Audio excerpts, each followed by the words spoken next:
think that's too many spots.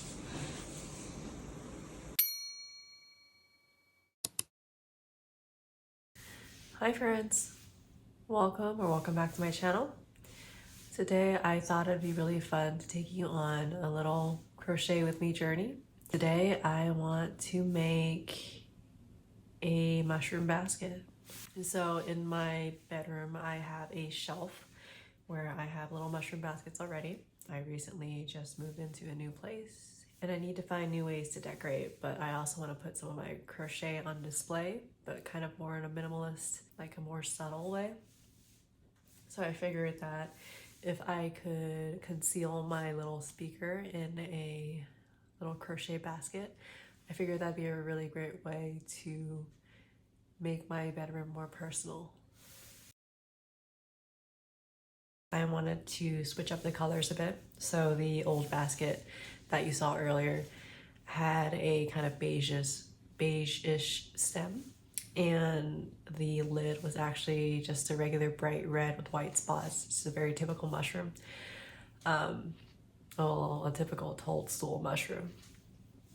And I figured with the vibes of my new place, now that I kind of see how the light hits the area and how warm it is and, you know, how like the tone of the walls, I figured that a more muted version of that would be a better addition to my room. For the stem, for sure, has to be this color. So it's a little bit lighter. It's like a really, really light beige, almost a cream color, which is a little bit lighter than the original stem. So I figured I could offset that with a lighter shade of red or a more muted shade of red, and I found this color, which I figured it's red enough but not too red where it overpowers the rest of the room. So I figured these two in combination would make a really good muted color tone for my bedroom. So the pattern I'm using is actually a free one. It's called the Lily and Cream Lidded Toadstool Mushroom Basket. It's free. You can find it on Yarn Inspirations. I'll put a link in the description below. It's a really awesome pattern. I go back to it time and time again. I just love how cute and functional the little mushroom basket is. And I'm going to take you with me on this journey step by step. So I'll be making the base, and then I'll be making the lid. I'll be adding spots to the lid. Keep in mind that this is not necessarily a tutorial. I just wanted to take you with me on how I want to make this basket personally.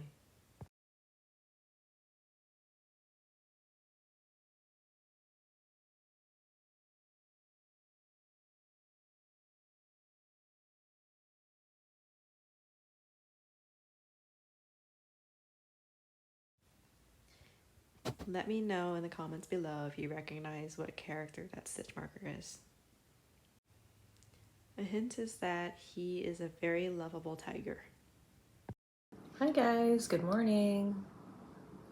So I finished the bottom of the basket last night. I actually had to modify the pattern a little bit. So let me show you what I had to change. So the original pattern called for about 4 rounds for the base. But because I wanted it to fit my speaker, it had to be a little bit wider. So I actually ended up adding 2 extra rounds. But other than that, I just ended up continuing to increase just as usual. So yeah, the increasing itself wasn't too difficult for me to kind of improvise.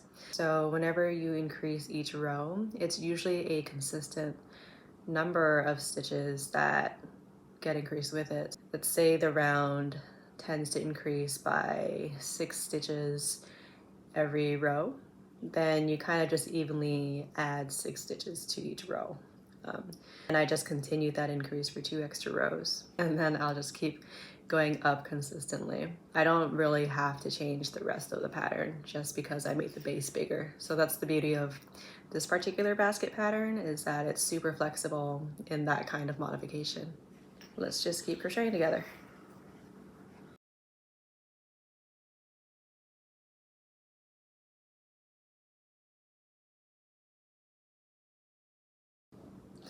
Okay, we can actually do a quick little size test with my speaker. Let's see if it fits. Okay, it's actually very loose. So this is gonna be a pretty wide basket, which is totally fine by me. The other basket I made is like pretty snug for it. Now, knowing what I know now, I'd probably just increase it by 1 round instead of 2, and I think that would make it a perfect fit. So, lesson learned, but honestly, it's okay because this one works just fine too. And I could probably squeeze in a few extra little things here and there in this basket now too.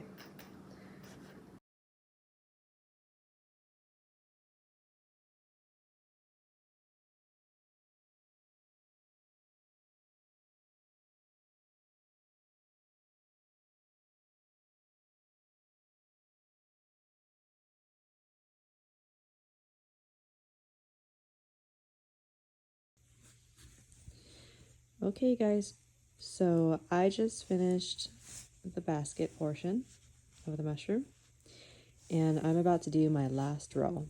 And I was so excited that I wanted to record this because this is going to turn into a tutorial on how to do the crab stitch. So quick update is that I did end up frogging the basket to be a little bit smaller because I just could not sit with myself thinking that this basket is going to be bigger than it needs to be. So I took some time out to frog it and then build it back up, and now we're here. Okay, so let's get started with the crab stitch. It's a very interesting stitch. It actually goes backwards rather than forward, and you do need some experience at least with knowing how to do single crochet. So I'm going to give you a quick refresher on what a single crochet is. Basically, you just go into a stitch, yarn over, pull a loop, yarn over, and then pull through all the loops. So we're going to do that again. You're going to insert the hook through the next stitch, yarn over, pull a loop, yarn over, and pull through all loops. Okay. Now for the crab stitch, it's basically that, but backwards. So yeah, this is pretty fun. I'm going to show you how to do it. Okay, I had to remove my stitch marker for this, so it's easier to see. Okay, so the thing about the crab stitch working backwards is that usually when you crochet, you go from right to left. But since this stitch is backwards, you're actually going from left to right. So you're actually gonna, your first stitch is actually gonna be in the stitch that you just made, okay? So that's a little confusing, so just watch and I'll try to guide you through the steps, okay? So I like to handle my crochet like this. You can use your finger to hold the previous loop. Insert it into that previous stitch. The first yarn over is going to be confusing because the yarn is so used to going from right to left that, I mean from left to right, that, I mean right to left, left to right is going to be a little bit of a strain. So do what you need to do to yarn over, and it'll get easier as you keep going. Pull through both loops, just like a single crochet, okay? And then, now you're gonna go into the next loop. We're gonna do it again. Insert your hook. And then now yarning over is gonna be easier. It's just gonna like fall over like this and you just catch it. Okay, pull up, yarn over, pull through, backwards, yarn over, pull through. Okay, and you should have some, it's like a longer trail or stitch than you would normally see on a single crochet. But if you see diagonal twists like that are just going this way, then you have a good idea that you're doing it right. Okay. Let's keep doing it. Let's do it a few more times. Okay. Over. Pull through. Alright, it gets much easier after the first stitch. Insert into the previous one. And a yarn over. Just let it catch the yarn. Pull through. Yarn over. Pull through both loops. Okay. You see the edge is going to start to form. You just keep doing it throughout the whole round until you get to the end. Okay, and I'll see you there. Okay, so it's the next morning and I just finished the edging of the basket. So if you can see this, let me check. Yeah, there we go. Okay. So as you can see, the crab stitch is pretty even. Basically, really, I just know I'm doing it right because all of the slants are going in one way. It looks really uniform. Okay. So it doesn't have to be perfect, especially if this is your first time doing the crab stitch. Okay, but once this is done, I finished the round. I did a little slip stitch into the edge. I'm not really caring if it's perfect or not. So I did a little slip stitch and I will weave in my ends at the end or later, or I might not weave in my ends at all. No one's gonna see it but me. I don't really care. So well, let's do a quick fit check with my speaker. All right. Okay, that sounded perfect. Okay, it's nice and snug in this little basket. I'm really glad that I frogged around so that I wouldn't have to, well, yeah, I'm just glad I frogged around to make it smaller so it could fit. I'll tuck that right in there. Okay, so we are gonna start on the lid, and I thought that this orangish reddish color would be perfect for a lid for this mushroom.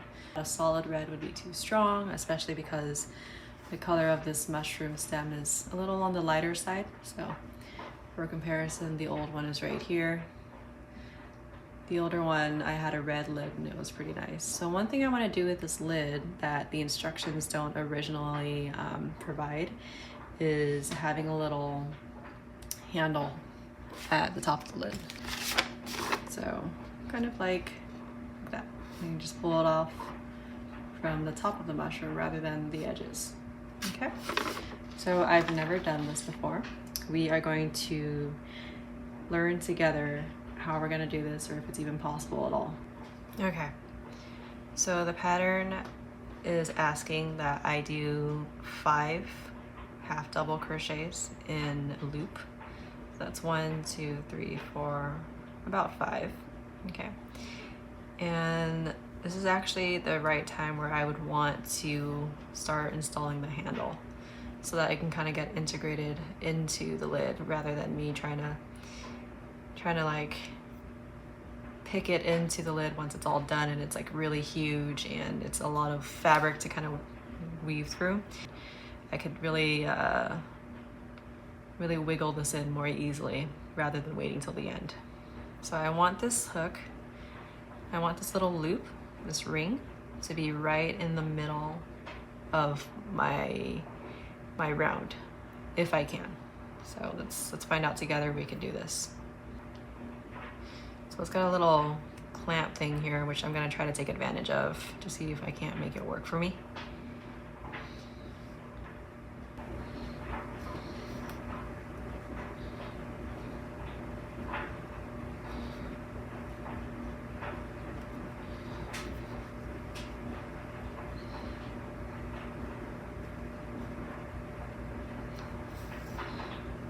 Oh, it's actually not that bad. I can just hook it through that, kind of like a keychain, and then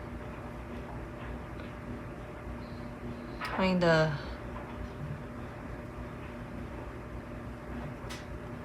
loop it around so that it kind of just sits like that. Great. And That's actually pretty good. I'm gonna see if I can tighten the loop. All right, I think that's pretty good. I think I'm gonna let it sit like this so that it's just a tiny little thing popping out. I know it might slip and slide a little bit, but I will lock it into place once the lid is all done. Wow, that wasn't that bad. I thought it was gonna be really hard. Great. Okay, well, we can just continue making the lid then.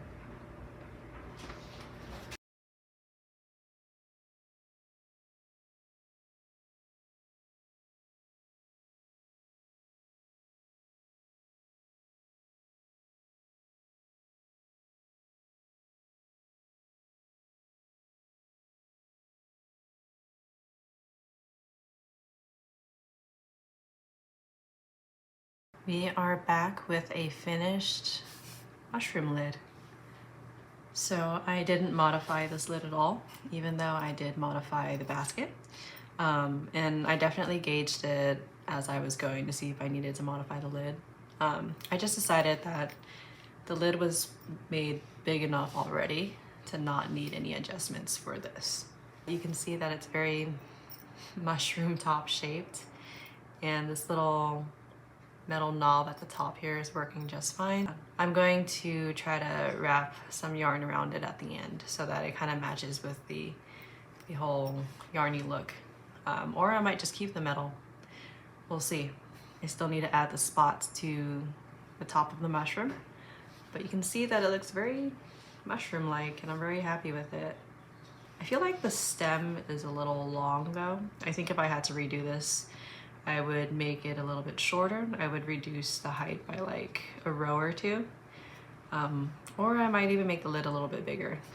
But I like how it looks right now as well. So for the spots, I was thinking of using this colored felt. This is also a very earthy tone. I think it actually helps offset how light the stem is by adding some beige dots instead. I'm thinking about adding some beige stripes to the stem as well to give it a more natural look. And then once I cut out the spots from this felt, I'm actually going to needle felt it on. So I like that seamless look. I could glue it on too, but I would prefer not to for this one. And actually in the original pattern, they give you instructions on how to crochet the dots for it. I don't feel like doing crochet dots. I feel like the felted look kind of goes better with my preferences, so we're gonna go with that. I'm just gonna draw circles to see what's a good fit. I'm using a fabric pen here so that, you know, it doesn't really stay stuck on the fabric. I think I'm gonna start with, and I like to try to save some felt or as much material as possible. So I'm gonna try to work on the edges so that I can save some felt for later. But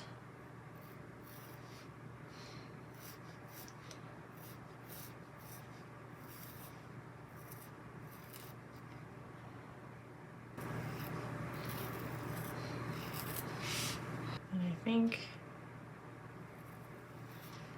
a medium size, oops, circle would look really good. Yeah, okay, so these are gonna be my 3 sizes, and what I'm actually gonna do is I'm gonna cut out the first ones, and then I'll use these ones as templates for any duplicates that I wanna have. Okay, we've got 2 big spots, 2 medium spots, and 3 small spots. And now we're gonna see how these spots will look. I might not use all of them, and that's perfectly fine.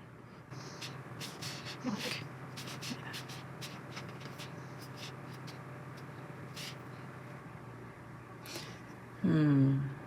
Let's see. Okay, so what we have here are needle felters, basically. I have one that is actually 2 of these that are put inside of this little handle, and it works twice as fast because it's got twice as many needles. But I feel like these needles aren't as sharp or very feltable like these ones that I got separately from somewhere else. So I might use this one or both. We'll see how they feel. I don't felt very often, If you never felted before, it's very easy. So I know there's a whole way to do felting and I am not that great at it, so I'm probably not doing it the right way, so keep that in mind. You know, one huge risk when you're felting things is that you do risk poking yourself. They do have tools for your material to rest on so that you can just poke away. It'll keep its structure without you having to hold your hand underneath it. All right, here we are. This is the finished mushroom basket. So I think it looks pretty good. I have this little brush here. It's actually like an exfoliating brush. I actually placed the lid over this and then I would just kind of like felt it over the bristles. That way my hands were out of the way and it was really safe. So I would recommend you do that as well. They do have special tools for felting where you can lay your project over similar tools. They also have some kind of like bristly brush that's specifically made for felting. But I don't have that and I don't do it often, so I just used what I had, and yeah, I used an exfoliating brush instead and it did the job just as well, I feel.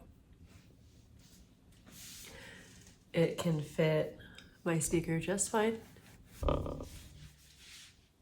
And the lid looks really, really good.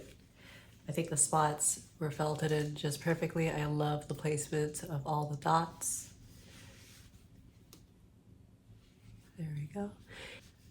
All right, I think we should go see how it looks on the shelf.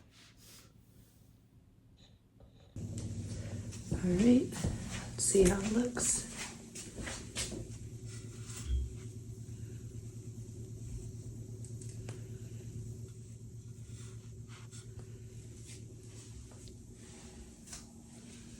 I think it looks pretty cute. Well, that's a wrap. I hope you guys enjoyed this journey with me on making this crochet mushroom.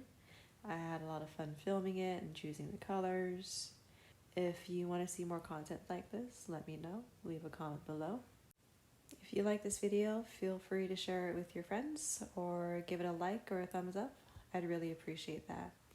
And if you watched this video from beginning to end, you are a wonderful person. Thanks so much for your support.